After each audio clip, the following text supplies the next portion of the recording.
नमस्कार दोस्तों PCS academy में मैं आप सभी लोगों का स्वागत करता हूं। और दोस्तों आज की डेट में सबसे पहले पीसीएस मेंस 2020 के लिए जो प्रीलिम्स का एग्ज़ाम हुआ था पीटी वाला, तो उसकी आंसर की आ गई है। तो सभी लोग जितने लोग हैं, तो जो लोग जिन्होंने एग्ज़ाम दिया था, तो आप लोग आंसर की को मिला लीजिए और कमेंट बॉक्स में जाकर आप लोग मार्क्स ज़रूर बताइए, ठीक है।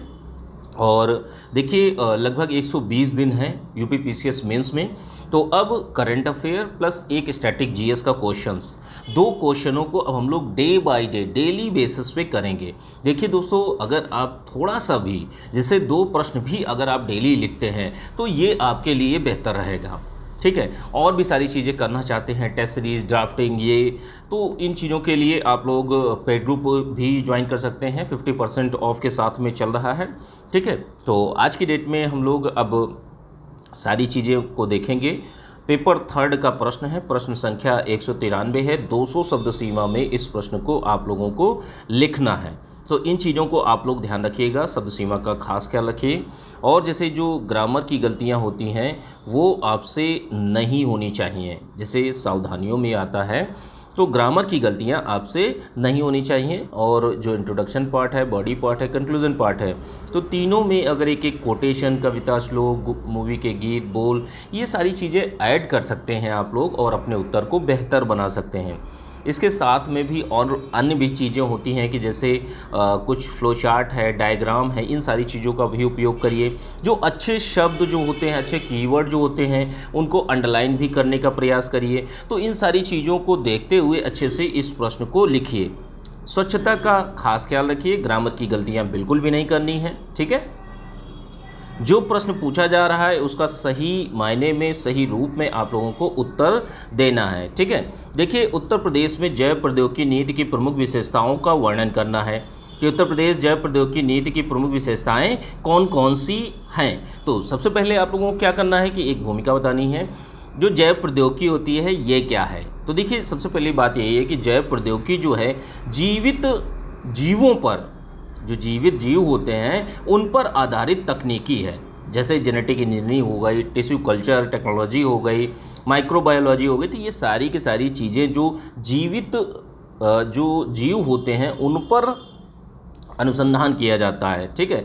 तो इस तकनीकी को जैव प्रौद्योगिकी कहा जाता है। अब इसके अनुप्रयोग को भी थोड़ा सा बता सकते हैं कि जैसे फसल उत्पादन में वृद्धि करना, डेयरी फार्मिंग और मत्स्य पालन, पशुपालन, इन सारे क्षेत्रों में जैव प्रौद्योगिकी का प्रयोग हो रहा है। जैसे दवाइयाँ हैं, दवाइयों के प्रोडक्शन में और पर्यावरण के संबंध में भी जैव प्रौद्योगिकी का उपयोग किया जा रहा है। जो हमारी जैव विविधता है उसको बचाने में, एक नई जैव विविधता जो एक बायोडाइवर्सिटी है उसको एक नई जीव जंतु की प्रजाति को खोजने में, एक नई डेवलप करने में, तो इन सारी चीज़ों में जो जैव प्रौद्योगिकी है तो इसका बहुत ही अहम योगदान हो जाता है। और देखिए अभी हाल ही में 2014 में उत्तर प्रदेश की जैव प्रौद्योगिकी नीति जारी की गई है। जैसे देखिए उत्तर प्रदेश ने सबसे पहले बायोटेक नीति 2004 में जारी की थी। उसके बाद में अब जो जारी की गई है वो बायोटेक नीति 2014 जारी की है उत्तर प्रदेश सरकार ने। तो देखिए यूपी भी आपका पूछा जाता है, उसी से संबंधित प्रश्न है ये। अब देखिए जो उत्तर प्रदेश की जैव प्रौद्योगिकी नीति है 2014, तो इसकी मुख्य विशेषताओं को अब आप लोगों को बताना है। किसी भी प्रश्न में अगर आपको 12 से 14 पॉइंट अगर आप लिखकर प्रैक्टिस कर लेते हैं तो एग्ज़ाम हॉल तक आप मिनिमम कुछ नहीं तो 8 से 10 पॉइंट आपके दिमाग में रहेंगे। अगर आपने प्रैक्टिस करी है तो, नहीं प्रैक्टिस करी है तो आपको ये बहुत बड़ी समस्या होने वाली है, क्योंकि बिना प्रैक्टिस, बिना लिखे कुछ नहीं होने वाला। ध्यान रखिएगा, जब आप लिखेंगे तभी आपका अच्छा होगा। कोई दूसरा लिखेगा, कोई दूसरा तैयारी करेगा, उससे कोई मतलब नहीं है। कितने भी मॉडल आंसर पढ़ लीजिए, ये पढ़ लीजिए, वो पढ़ लीजिए, जब तक खुद नहीं लिखेंगे, आपकी खुद की मौलिकता जो है जब तक आपके उत्तर में नहीं दिखेगी, तब तक एग्जामिनर मार्क्स नहीं देगा। सही फॉर्मेट में सही चीज़ों को आप लोगों को बताना है। नीति, जो जैव प्रौद्योगिकी नीति है उत्तर प्रदेश की, इसकी विशेषताओं को देखते हैं। तो देखिए जैसे जैव प्रौद्योगिकी में बायोटेक क्लस्टर को, जो बायोटेक क्लस्टर हैं, ठीक है, तो बायोटेक फार्मा कंपनियों का एक क्लस्टर का निर्माण करना, वो भी पब्लिक प्राइवेट पार्टनरशिप के आधार पर पीपीपी के आधार पर विकास किया जाएगा। तो यह इस नीति का प्रमुख प्रावधान है। अगली चीज़ क्या है कि जैसे जो बायोटेक्नोलॉजी के जो पार्क बनेंगे उनके लिए सरकार के द्वारा भूमि का आवंटन भी किया जाएगा। तो यह बायोटेक बनाने के लिए जो भूमि आवंटन है ये सरकार के द्वारा किया जाएगा। तो यह जैव प्रौद्योगिकी नीति 2014 में भी इसका प्रावधान है। मानव संसाधन का विकास कि जैसे आप सोच सकते हैं कि जो हमारे यहाँ ह्यूमन रिसोर्स है उसको आप बेहतरी के कार्य में लगा सकते हैं, उनको काम मिल जाएगा, रोजगार सृजन होगा, ये सारी की सारी चीज़ें इसमें होंगी। ठीक है, अगर एक क्लस्टर का निर्माण हो रहा है, एक बायोटेक्नोलॉजी पार्क का निर्माण हो रहा है तो उसमें बहुत सारे लोग कार्य करेंगे, जो हमारी जनसंख्या है, जो ह्यूमन रिसोर्स है उसका अच्छे से यूटिलाइज हो सकेगा, उसका उपयोग कर सकते हैं। ठीक है, तो इन चीज़ों पर भी ध्यान देने की बात कही गई है। अगला पॉइंट क्या है? अगला पॉइंट है उद्योगों एवं विश्वविद्यालय के माध्यम से जो रिसर्च है, जो अनुसंधान है, उसको बढ़ावा देना। ठीक है, उद्योगों और विश्वविद्यालय के माध्यम से अनुसंधान को बढ़ावा देने की बात कही गई है। जो बायोटेक कंपनियां हैं जो जैव प्रौद्योगिकी के क्षेत्र में काम कर रही हैं तो उनके लिए क्या है, नई कंपनियां कोई डालना चाहता है तो स्टाम्प ड्यूटी में भी उनको छूट मिलेगी। अब देखिए, जो एक कंपनी है, बायोटेक्नोलॉजी की कंपनी है, उसमें श्रमिक भी काम करते होंगे, जो लोग हैं वो भी काम कर रहे होंगे, तो इनको श्रम कानूनों में ढील भी दी जाएगी। ऐसा प्रावधान उत्तर प्रदेश की सरकार ने जैव प्रौद्योगिकी के माध्यम से किया है। अगली चीज़ क्या है कि जैसे मान लीजिए कोई बायोटेक्नोलॉजी की कंपनी है और वो कच्चा माल खरीदती है, कच्चा माल मंडी में खरीदती है, तो मंडी शुल्क में 5% ऑफ किया जाएगा। तो ये भी सरकार ने एक प्रावधान किया है। अगला प्रावधान क्या है कि जैसे बायोटेक्नोलॉजी के क्षेत्र में अनुसंधान में विदेशी कोई व्यक्ति आता है या देशी कोई अतिथि आता है गेस्ट वैज्ञानिक के रूप में, तो उसको पारिश्रमिक दिया जाएगा। तो ये भी एक बात कही गई है। और क्या है कि जैसे जैव प्रौद्योगिकी के जो कंपनियां हैं अगर उत्तर प्रदेश में आती हैं तो उससे क्या होगा कि एक नया जो रोजगार सृजन होगा, लोगों की आय में बढ़ोतरी होगी, तो ये एक उत्तर प्रदेश की जो अर्थव्यवस्था है उसको भी सुदृढ़ता मिलेगी। तो ये सारी की सारी चीज़ें इसमें आती हैं। इसके अलावा क्या है कि जैसे सरकार द्वारा वित्तीय सहायता प्रदान करना, सरकार द्वारा क्या है, वित्तीय सहायता प्रदान करना। तो सरकार क्या है, जो एक फाइनेंशियल एड है जो गवर्नमेंट प्रोवाइड करेगी, जो बायोटेक्नोलॉजी कंपनियां हैं, सरकारी हो चाहे प्राइवेट हो, सबको यह प्रोवाइड किया जाएगा, जिससे कि जो प्रदेश में एक जैव प्रौद्योगिकी का विकास है वो बहुत बेहतर तरीके से हो सके और जो लोग हैं उससे लाभान्वित हो सकें। इसके अलावा क्या है कि जैसे राष्ट्रीय अंतर्राष्ट्रीय सहयोग से अनुसंधान को भी बढ़ावा दिया जाएगा। तो इस जैव प्रौद्योगिकी नीति 2014 में इन सारे प्रावधानों को बताया गया है। तो इन चीज़ों को आप लोगों को बहुत अच्छी तरीके से बताना है, अच्छे से इस प्रश्न को लिखिए। इसकी पीडीएफ दोस्तों आपको यूपीपीसीएस मेंस के पेड ग्रुप में आप लोगों को मिल जाएगी। और जो लोग भी इच्छुक हैं, पीसीएस कोई जोर ज़बरदस्ती नहीं है, आपकी इच्छा के ऊपर है। जो लोग भी ज्वाइन करना चाहते हैं ज्वाइन कर सकते हैं। ठीक है, यह नंबर है, ये नंबर पड़ा हुआ है 9140085178। इस नंबर पर आप लोग मैसेज करके जानकारी ले सकते हैं। जो नंबर है वो आपका व्हाट्सअप नंबर है, कॉल नहीं जाएगी, केवल व्हाट्सअप मैसेज ही जाएगा। ठीक है, अब देखिए आज से हम लोग क्या कर रहे हैं कि जैसे करंट अफेयर का एक प्रश्न को ऐड कर रहे हैं। तो इससे क्या होगा कि current affair plus static GS दोनों के चीज़ों को बहुत अच्छी तरीके से हो जाएगा। ठीक है, करंट अफेयर का प्रश्न जो है दोस्तों, यह प्रश्न संख्या 194 है, 194वां पार्ट है और प्रश्न है और प्रश्न संख्या 194 है। ठीक है, शब्द सीमा क्या है? शब्द सीमा 125 शब्दों में इस प्रश्न को आप लोगों को लिखना है। अच्छे से इस प्रश्न को आप लोग लिखिए। लिखने से पहले वही सावधानियां कि जैसे जो ग्रामर की गलतियां हैं वो आपसे नहीं होनी चाहिए। जो इंट्रोडक्शन पार्ट है, बॉडी पार्ट है, कंक्लूजन पार्ट है, तो तीनों में एक एक कोटेशन, कविता, श्लोक, मूवी के गीत, बोल, इन सारी चीज़ों को ऐड करिए। अपने उत्तर को बेहतर लिखने का प्रयास करिए। कुछ जैसे जो डायग्राम होते हैं और जो फ्लो चार्ट है उन चीज़ों का भी आप प्रयोग कर सकते हैं जहाँ पे भी रेलेवेंट हो।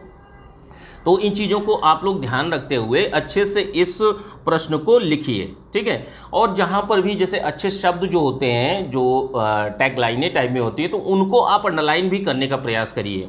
जो अच्छी लाइन्स होती हैं उनको अंडरलाइन भी करने का प्रयास करिए। ठीक है, तो इन सारी सावधानियों को ध्यान में रखते हुए ही आप लोग अच्छी तरीके से इस प्रश्न को लिखना है। प्रश्न को देखिए, प्रश्न को सबसे पहले पढ़िए कि प्रश्न में पूछा क्या गया है। जो पूछा गया है उसी को बेहतर तरीके से उत्तर देने का प्रयास कीजिए कि जैसे रेलवे के निजीकरण के समक्ष उत्पन्न चुनौतियों तथा इस निजीकरण के लाभों का वर्णन कीजिए। तो ये 2 प्रश्न हैं, 2 प्रश्नों को आप लोगों को बताना है। सबसे पहले तो रेलवे के निजीकरण के बारे में बात कर लेते हैं। तो हाल ही में रेल मंत्रालय और नीति आयोग ने जारी किया है, एक मसौदा जारी किया है, मसौदा दस्तावेज जारी किया है, जिसमें रेलवे यात्री रेलवे परिचालन जो होता है तो इसमें निजी भागीदारी को कहा गया है। निजी जो इकाई होगी उसकी भूमिका क्या होगी कि जैसे जो परिचालन है, परिचालन में वित्त पोषण करेगी, खरीद, संचालन और उस जो ट्रेन है उनका रखरखाव। देखिए 2 बातें हैं।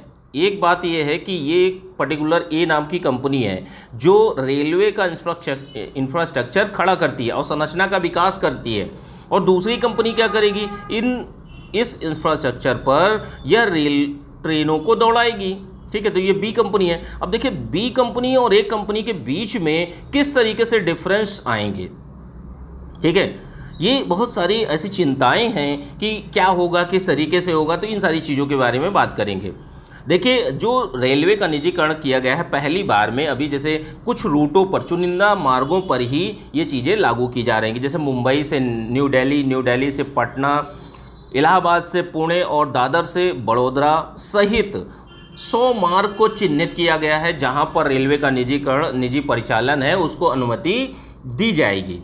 अब देखिए रेलवे के निजीकरण के समक्ष कौन कौन सी चुनौतियां हैं। तो देखिए एक स्वाभाविक एकाधिकार है, जैसे जो कंपनी है, प्राइवेट कंपनी है, वो अपने आप को उसका मालिक समझने लगेगी। ठीक है, वो अपनी तरीके से ट्रीट करेगी, अपने तरीके से कार्यों को करेगी। तो ये एक स्वाभाविक एकाधिकार का भी मामला होगा कि भाई एक कंपनी ही सारा कार्य करेगी, तो ये भी एक समस्या खड़ी होगी। दूसरा क्या है, सार्वजनिक हित प्रभावित होंगे। सार्वजनिक हित कैसे प्रभावित होंगे, जैसे मान लीजिए जो प्राइवेट कंपनियां हैं, जो निजी इकाई होती हैं, उनका जो प्राथमिक लक्ष्य होता है वो क्या होता है, लाभ अर्जन। उनको पैसा चाहिए ज़्यादा से ज़्यादा। उनसे ये मतलब नहीं है कि जनता के साथ में गलत हो रहा है या सही हो रहा है, उनको बस केवल लाभ अर्जन यानी पैसे से मतलब है, केवल पैसे से। और वो लोग लाभ के लिए अधिक से अधिक जहाँ पर भी प्रॉफिट हो में अच्छा आ रहा होगा, जैसे मान लीजिए दिल्ली से मुंबई के रूट में उनको ज़्यादा प्रॉफिट हो रहा है तो वहाँ पर वो लोग फैसिलिटी अच्छी देंगे, और मान लीजिए झारखंड से बिहार के बीच में अच्छा नहीं चल रहा है तो वहाँ से वो कम कर देंगे।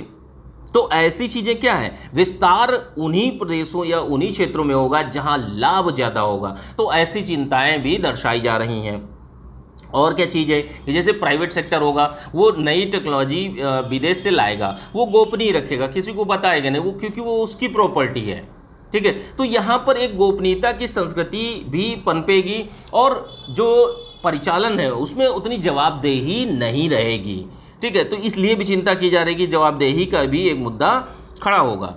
और क्या चीज़ है, अगला पॉइंट क्या है, अगला पॉइंट है रेल उद्योग में विखंडन होगा कि जैसे मैंने बताया ना, बी कंपनी परिचालन करती है, ए कंपनी अवसंरचना का विकास करती है, तो इन 2 कंपनियों के मध्य में एक प्रतिस्पर्धा की भावना आएगी, एक ईर्ष्या की भावना आएगी कि नहीं हम काम कर रहे हैं अच्छा, तुम नहीं अच्छा काम कर रहे हो। एक प्राइवेट और निजीकरण का भी एक खेल होगा जाकर।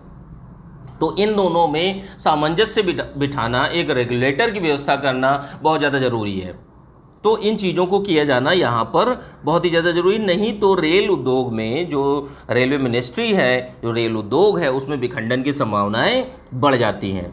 और क्या है कि जैसे जो निवेशकों के लिए प्रोत्साहन अभाव रहेगा। ठीक है, कि जैसे जो निवेशक होंगे भाई, जैसे निजी सेक्टर की कोई भी इकाई लगाई जाती है तो उसमें क्या होता है कि जैसे भूमि अधिग्रहण का मुद्दा बहुत ज़्यादा आता है। ठीक है, तो ये चीज़ें ना आए, इसके लिए क्या है, इसके लिए भाई आप सरकार इन चीज़ों पर कार्य करके देगी, तभी निवेश आकर्षित होगा। अगर विवाद के बिंदु रहेंगे तो भाई जो इन्वेस्टमेंट है, वो इन्वेस्टर जो है वो क्यों आएंगे भाई, FDI जो है विदेशों से पैसा है वो क्यों आएगा। ठीक है, कोई भी व्यक्ति इन्वेस्टमेंट करने उत्तर प्रदेश या इंडिया में क्यों आएगा। तो ये सारी की सारी चीज़ें हैं जिन पर बहुत ही ज़्यादा कंसर्न है और चिंताएं हैं।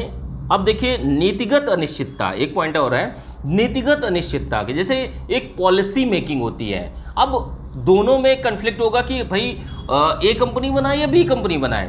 तो ऐसी परिस्थितियों में क्या होगा, दोनों में एक जो नीतिगत अनिश्चितता होगी नीति कौन बनाएगा, कौन क्या करेगा, इन चीज़ों में बहुत ही बड़ी दिक्कत समस्या खड़ी हो जाएगी। तो इन चीज़ों के लिए ठीक करने के लिए सरकार इसके लिए उपाय करेगी। अब देखिए रेलवे के निजीकरण के लाभों को देख लेते हैं कि जैसे रेलवे के निजीकरण के लाभ कौन कौन से हैं। ठीक है, तो रेलवे के निजीकरण के लाभों की जहाँ तक बात करते हैं, तो अगर रेलवे का निजीकरण परिचालन होने लगेगा तो इससे क्या है, बेहतर दक्षता मिलेगी। जो रेलवे डिपार्टमेंट है उसका वित्त पोषण अच्छा होगा, उसमें अच्छे एम्प्लॉय काम करेंगे और एक अच्छी तकनीक के साथ आएंगे। तो ये रेलवे डिपार्टमेंट जो है एक इसमें स्ट्रेंथन होगा। ठीक है, बेहतर दक्षता का विकास होगा। अब देखिए एक चीज़ और होती है कि जैसे जो गवर्नमेंट सेक्टर जो चीज़ें होती हैं, जो संगठन होते हैं, उनमें राजनीतिक हस्तक्षेप बहुत ज़्यादा चलता है। जो सुपीरियर होता है वो कहीं ना कहीं घूसखोरी और जवाबदेही इन सब चीज़ों में बहुत ज़्यादा लिप्त रहते हैं। ठीक है, जवाबदेही बिल्कुल होती ही नहीं, गोपनीयता की संस्कृति चलती ही चलती है कि भाई हम आपको क्यों बताएं, कि हम नहीं बता सकते, बहुत ही ज़्यादा कॉन्फिडेंशियल चीज़ है। तो ऐसी स्थितियों में क्या होता है, ऐसी स्थितियों में देखिए जब प्राइवेट सेक्टर होगा तो एक कोई मंत्री या नेता उन चीज़ों पर हस्तक्षेप नहीं कर पाएगा।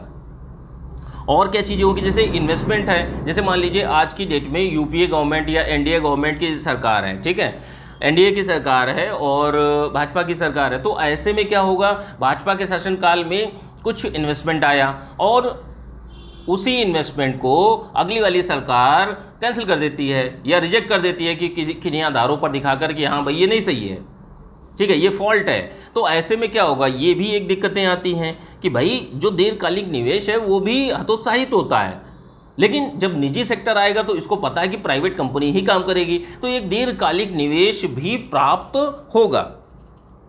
और क्या चीज़ें हैं कि जैसे शेयर धारकों का, जैसे गवर्नमेंट सेक्टर में क्या होता है उतना दबाव नहीं होता है, लेकिन जो प्राइवेट सेक्टर होगा उसमें दबाव होगा। जो शेयर धारक होंगे वो दबाव डालेंगे कि भाई यहाँ जो क्वालिटी है, जो गुणवत्ता है, उसमें कोई आपका समझौता नहीं होना चाहिए। आप सर्विसेज अच्छी से अच्छी दीजिए और पैसा आप बढ़ा कर ले लीजिए। ठीक है, तो ये एक अच्छी सेवा, जो अच्छी सेवा है, सर्विस है, वो मिलेगी, बेहतर गुणवत्ता वाली सर्विस लोगों को मिलेगी। ठीक है, इसके साथ क्या है कि जैसे रेलवे डिपार्टमेंट में आज की डेट में जो फॉरेन टेक्नोलॉजीज़ हैं, बहुत महंगी जो प्रौद्योगिकी हैं वो आएंगी, तकनीकियाँ आएंगी भारत में, तो ये भी एक बहुत अच्छी बात होगी। इसके साथ में क्या है कि जब अच्छी टेक्नोलॉजी के साथ में सारी की सारी चीज़ें क्रियान्वित की जाएंगी तो रेलवे में जो दुर्घटनाएं हैं लापरवाहियों के कारण, तो ये दुर्घटनाएं भी नहीं होंगी, इनमें भी कमी आएगी। तो ये सारी की सारी चीज़ें हैं। 125 शब्दों में इस प्रश्न को आप लोगों को लिखना है। अच्छे से आप लोग लिखते रहिए और इस प्रश्न को आप लोग अच्छे तरीके से लिखिए।